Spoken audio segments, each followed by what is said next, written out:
and welcome back to my video. Today I'm going to talk about my pregnancy journey part 2. In my part 1 I talked about my pregnancy up to week 24. If you want to watch it, please go to my previous video. I have a lot of details about my pregnancy over there. But today I'm going to talk about 24 weeks until I gave birth. So on week 24, things really got complicated, and I would say it was the scariest period of probably one of the scariest things that happened to me in my life. So on 24 weeks and 4 days, it was Halloween, October 30th. It was an ordinary day for me. I didn't feel anything weird. I didn't feel ill, any pains, nothing out of ordinary. Prepared dinner, we had a nice dinner, and then around 9 p.m. I was sitting watching something on YouTube, and suddenly I felt a gush of water coming out but I was shocked of how much water came out. Again, I didn't know what to think of it, so I went to the bathroom and noticed that more water is coming out. My first reaction was I panicked a little bit, but again, I didn't see any blood, so I said, oh, at least I don't see any blood, so probably it's normal. So I went to my husband, I told him, both of us were a little bit concerned, but decided that maybe it's better to wait till the next day and see if it doesn't stop or other symptoms come up, then I'll call my midwife. I felt like 2 more times this gush of water coming out, and I knew deep inside that something is wrong. And I said to my husband, you know what, I know it's the weekend, I know it's late, but I am gonna call my midwife because I am worried. So I called my midwife, and I told her what's happened, and she asked me to go to the washroom and kind of squat and see, when I squat, if I see water dripping. So while I was with her over the phone, I went to the bathroom, I did what she told me to do, and I told her, yes, I see water dripping, small drops. So she told me, don't worry, don't get too upset, but am I able to come to the hospital as soon as possible?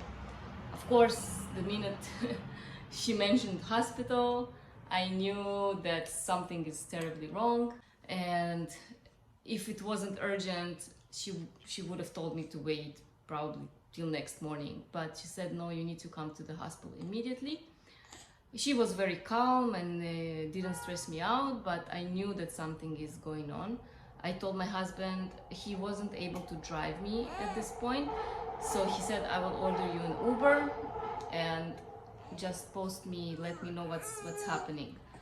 At that point, obviously, I got very stressed. I was shaking, I started to cry. I had all those thoughts in my mind that I am gonna lose the pregnancy. Obviously, I had the suspicions that it might be amniotic fluid, but in my opinion, as I imagined myself, is when you have your water broken, so you are going to labor. But I didn't feel any contractions or anything, so I just packed a few stuff because I didn't know what to expect. The Uber driver dropped me off.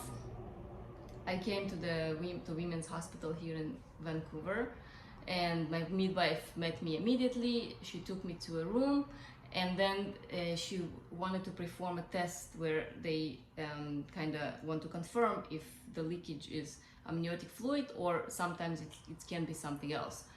Deep inside, I was praying to God that it's going to be something else, but unfortunately it wasn't. I called my husband and I told him what's going on. He also got very upset because we live right by the street. It's very noisy, so I have to close all windows, so it's a little bit hot in here.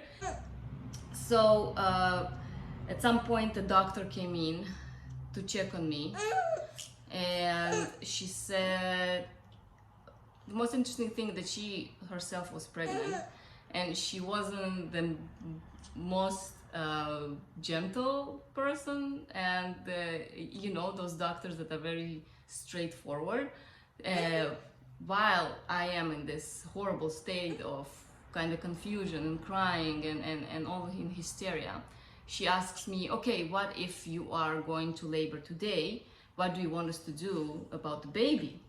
And I'm like, what do you mean? She said, well, do you want us to resuscitate the baby? Do you want? And I'm like, well, of course. She said, oh, this is great, because some women say like they don't want to because the baby can have brain damage, vision damage, they can be deaf, they can be blind, they can. And she tells me all those stuff, and I'm like, are you serious right now? Said like, am I supposed to make this decision now? Do you see me like how I look like? And then my husband is not even here. And I said like, is it okay like to wait for my husband? I mean, like, make those kind of decisions. And she's like, well, yeah, but you know, like things can happen, whatever. So this doctor left, and even my midwife said like, yeah, she's a little bit I don't know, not very considerate.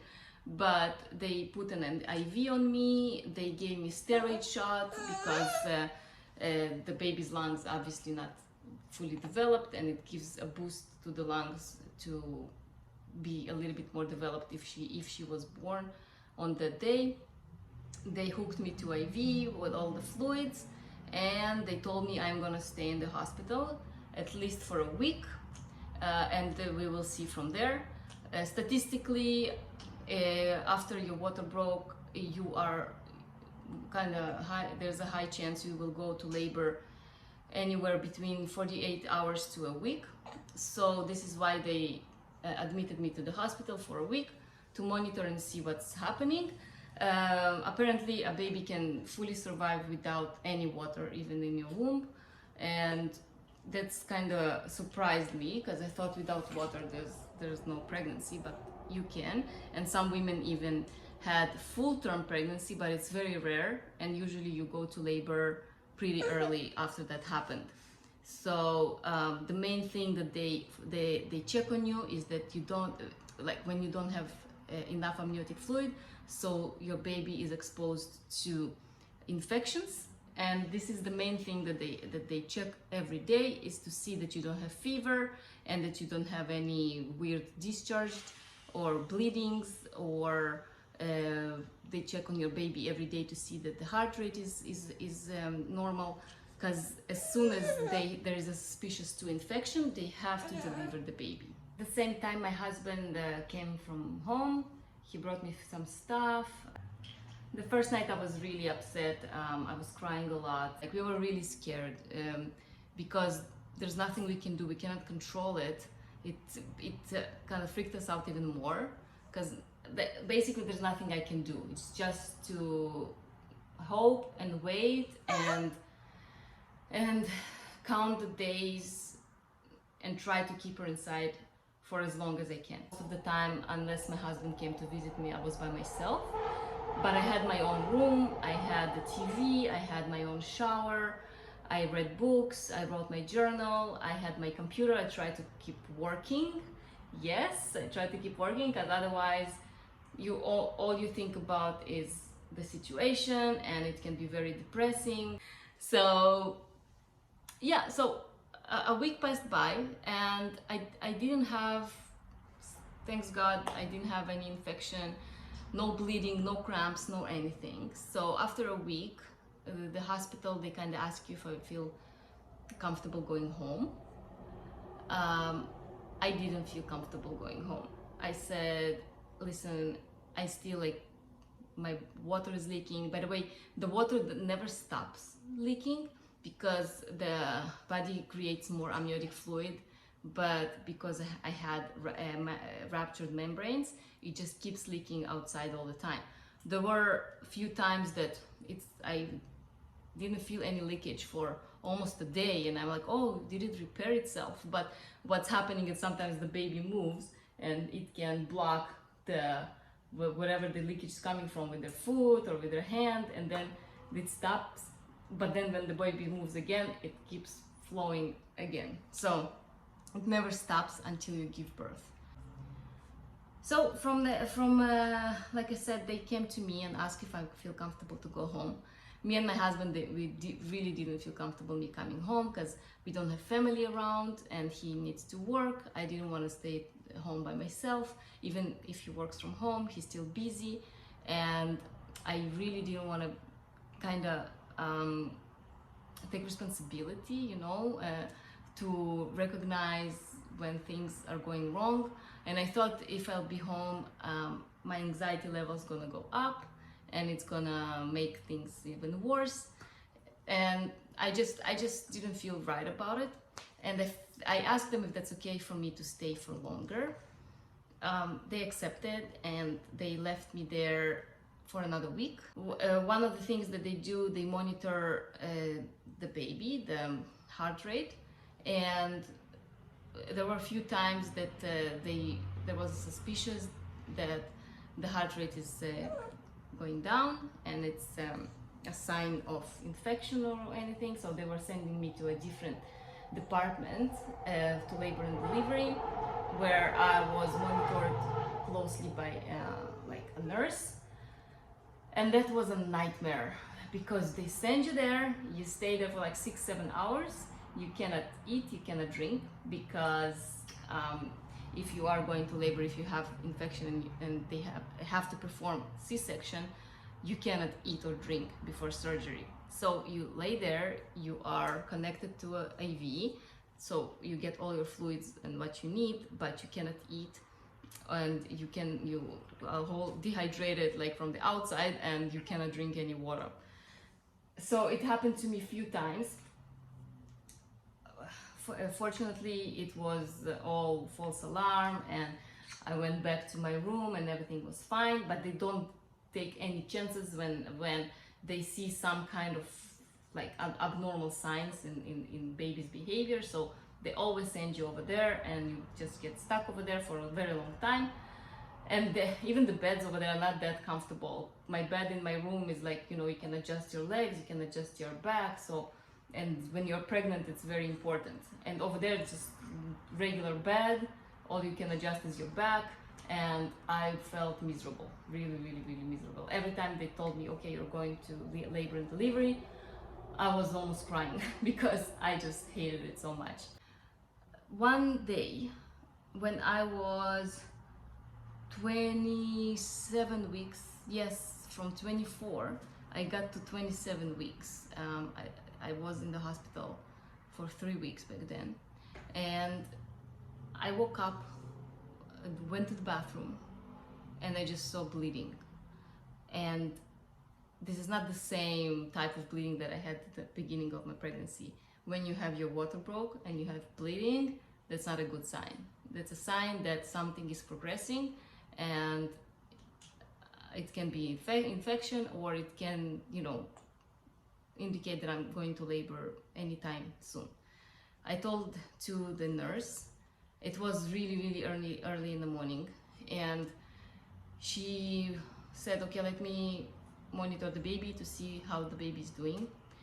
And let me tell you, I had like hundreds of monitoring sessions until then, but this one was the scariest and the longest session of my life, because she started to look for the baby's heart and she just couldn't find it.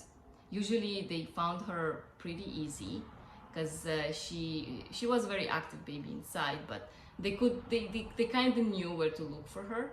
But this time she's looking and looking and looking, and she couldn't find her. And I'm already in this kind of panicking state because I have bleeding, and she can't find the baby. And all I'm saying, like, where is she? Where is she? Where is the baby? But the nurse was kind of quiet because she was trying to listen, and it makes me even more nervous.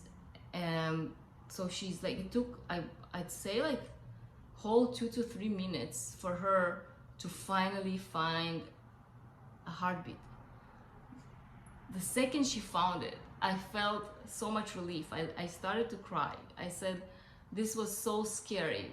But the nurse told me, like, she could hear something in the background somewhere, that she could hear the heartbeat somewhere, but it wasn't loud enough to let me know or to confirm that it's actually heartbeat, but she said just the baby moved very like way to the back, and this is why we couldn't hear her.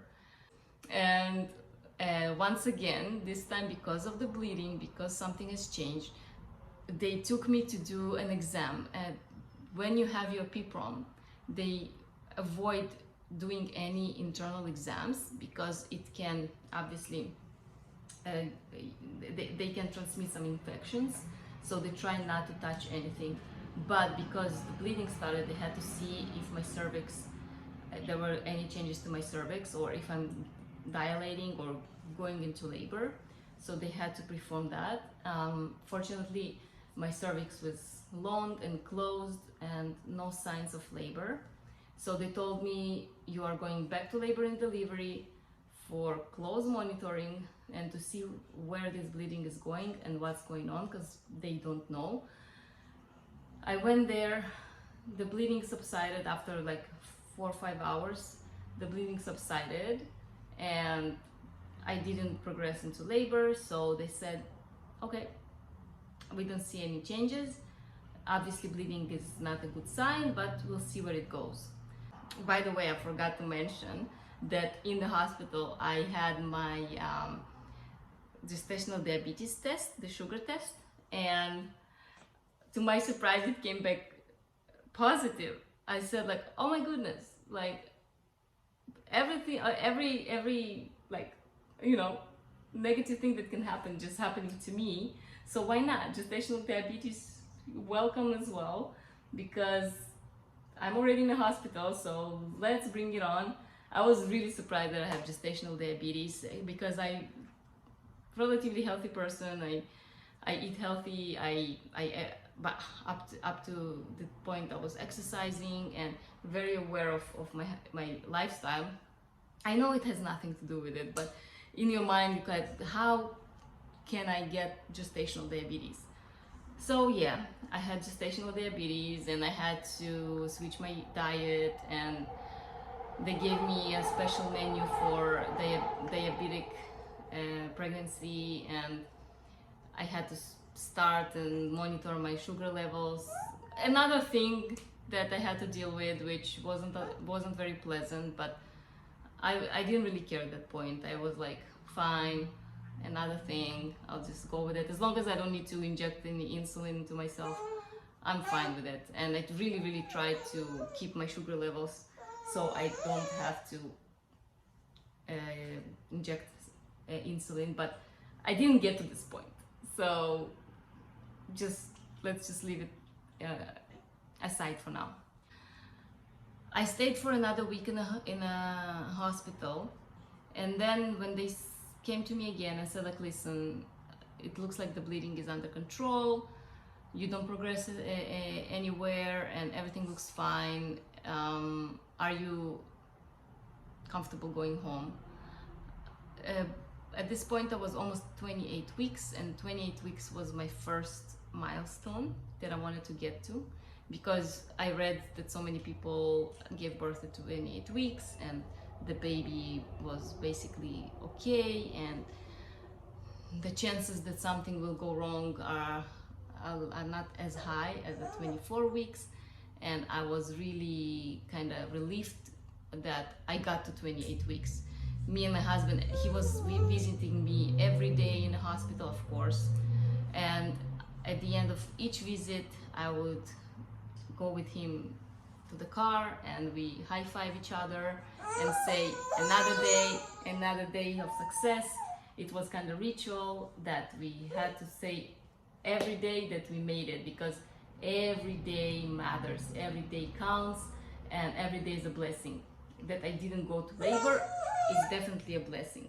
So when I got to 28 weeks, it was a big relief for us, because we knew that the chances of a healthy baby are higher, and we were really happy about it. So I said, okay, I'm ready to go home. It's been a month that I was in the hospital, and I felt that it is time to go home. I was tired of it. I needed to change, and as I said, I felt way more confident to go at 28 weeks. Yeah, so on my 30 weeks mark, more or less, I went at home to the bathroom, and again I saw a lot of blood coming out. This time I wasn't freaking out because that happened before, and I was already 30 weeks, almost 30 weeks, and I said, if it's gonna happen right now, I'm fine.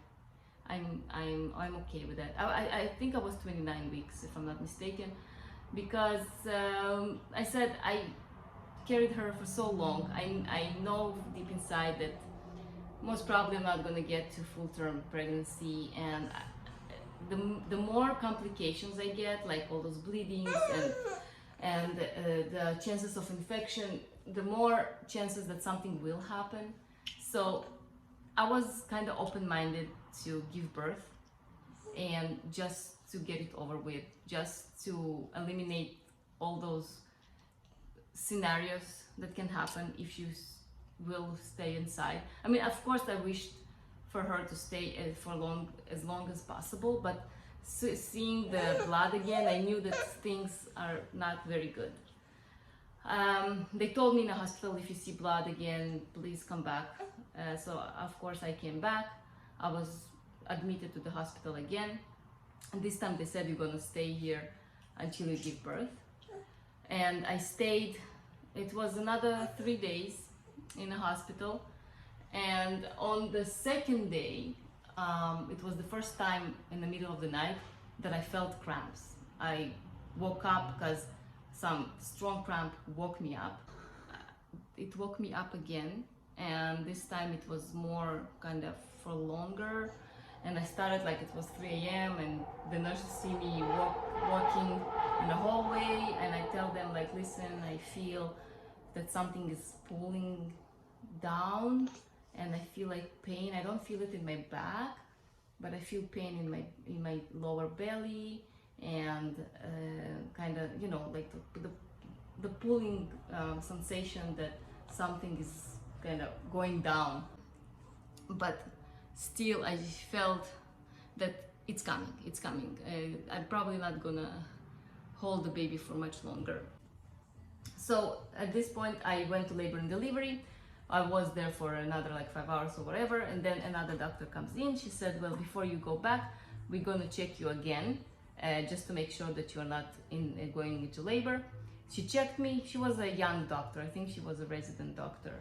So she checked me and she said, no, maybe you have 1 centimeter dilation, but nothing to worry about. It can take weeks. Just go back and go to rest. My husband was with me at that point, and we have a small dog at home, and nobody could take care of the dog. So my husband said, I will go take out the dog, and if anything happens, just let me know and I will come back. I moved back to my room, and literally 15 minutes after I went back to my room, I felt very wet down there, and I said that it's probably my water again. I went to the bathroom, and that was a lot of blood. Like, whew, it's even like I had this pad, and the pad couldn't contain everything. Like, it was all over. Sorry for the TMI, but really it was a lot of blood. I called the nurse. I said, like, listen, I know I had bleeding all the time, but this one is unusual. She looked and she said, well, yeah, you're not supposed to bleed like that. Let me call the doctor. And my husband just left, I say like 5 minutes before that happened. The doctor came. He didn't even check on me. He said, you're going back to labor and delivery, I'll meet you there. I just came back from there. I just came back after 5 hours of being there. And I'm like, are you kidding me? I'm going back. They said like, yes, there's nothing else we can do. You have to go back to labor and delivery. I'm going back, and I'm reminding you that the doctor who checked me before I went to my room, she said that everything is fine. There's no progression at all. I go back, and the doctor checks me, and he says, well, my dear, you are 5 centimeters dilated. And I'm like, are you kidding me? I was here like 20 minutes ago, and the doctor said that everything is fine. Like, my cervix It's like, yeah, you're 5 centimeters dilated, so you're staying here in labor and delivery. I called my husband. He just left the parking lot, and I tell him, well, honey, you need to come back because I'm 5 centimeters dilated. He's like, what? I just left. She just said nothing is progressing. And I'm like, I know. Well, it is what it is. So he said, okay, let me just go home, take the dog out, and I'll come back. And I told him, like, yeah, don't worry about it. Like, it can take hours. It can take, I don't know, like, all the birth stories that I've heard, people were giving birth for 12, 13 hours, so don't worry about that. And after an hour, the doctor comes and she's like, oh, you're almost 10 centimeters dilated. You are ready to go into labor. I was like, in 1 hour? My husband barely made it back to the hospital. And they called my wife, they called my midwife, and to tell her that I'm in labor. And the funny thing is that when they were visiting me, they were visiting me every day, almost every day, a few times a week.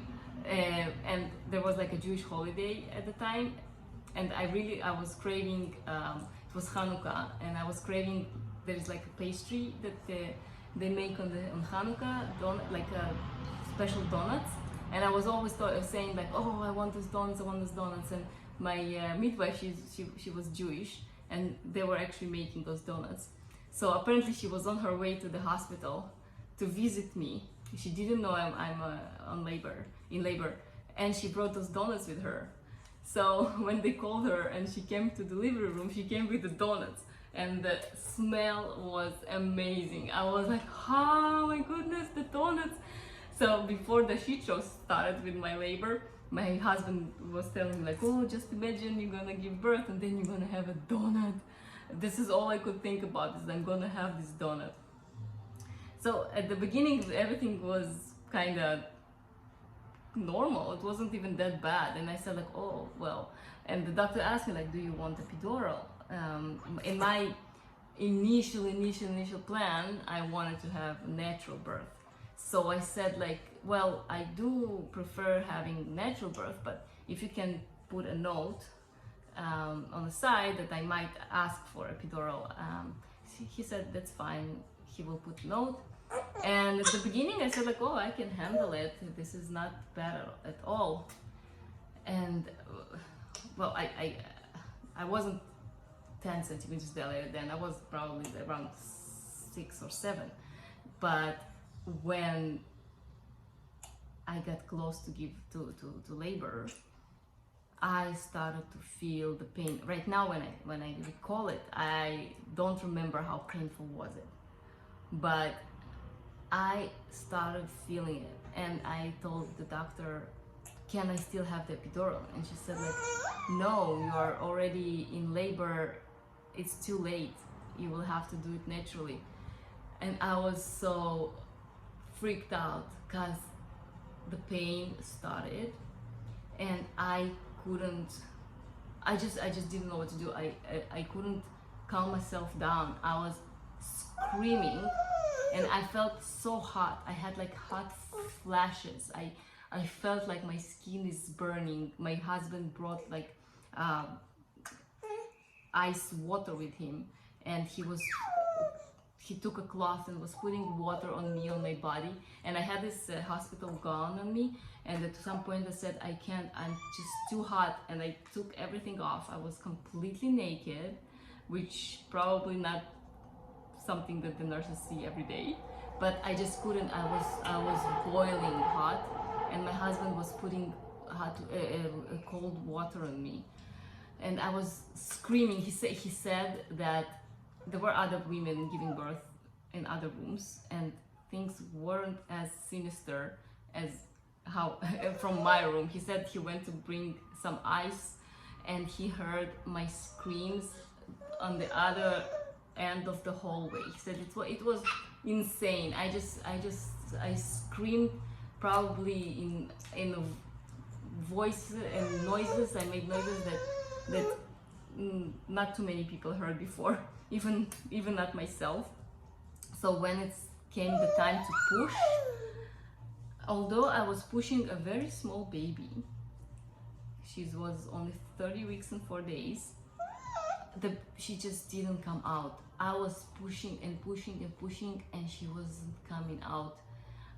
And my midwife and the doctor, they were like, okay, push, push. And at some point I was screaming at them like, I'm pushing and she's not coming out, nothing is coming out, just take her out of me. And at that point the doctor got upset with me, because my whole birth was like around 3.5 hours, and 2 hours out of it was just the pushing. That was tough, and I just couldn't get her out.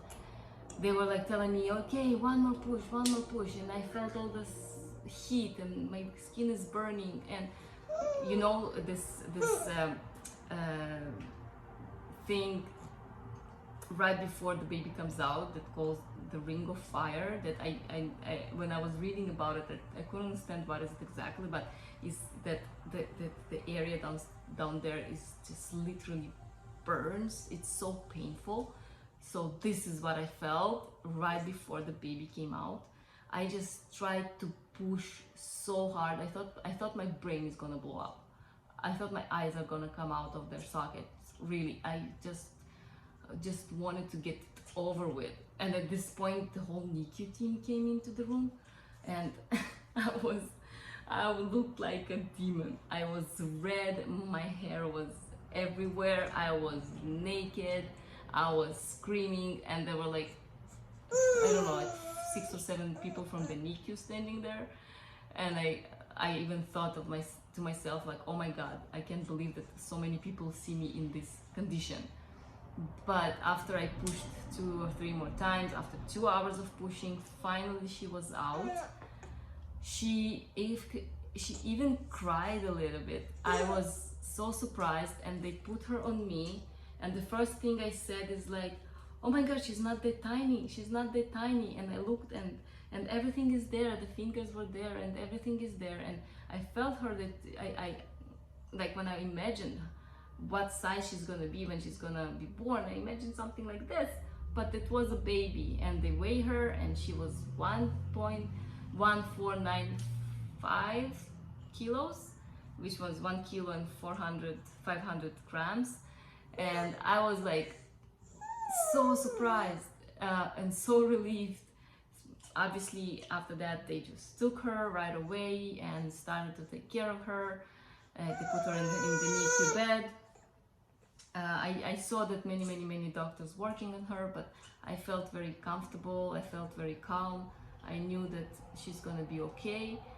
Although I read our discharge report afterwards, and I read that she had a few problems. So they had the problem to stabilize her at the beginning, but thanks God I didn't know about that, and things were okay.